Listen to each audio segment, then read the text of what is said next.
जय जोहार, जय आदिवासी, जय भील प्रदेश। साथियों, बिरसा मुंडा जयंती पूरे भारत में मनाई गई और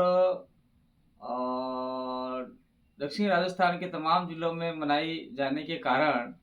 रेगिस्तानी इलाके में आपके जालौर जिले के रानीवाड़ा क्षेत्र में लोगों की बहुत डिमांड थी और उस बिरसा मुंडा जयंती को मनाने के लिए हमने 15 की जगह 17 नवंबर को डिसाइड किया है और बड़े धूमधाम से वहाँ तैयारियाँ चल रही है। और उन लोगों के विशेष आह्वान पर हम सभी इस इलाके के लोग जा रहे हैं, जिसमें आपके मैं स्वयं रोहत कांतिबा आदिवासी और दरियाबाद के विधायक थावरचंद डामोर, बागीदोरा के विधायक भील जयकृष्ण पटेल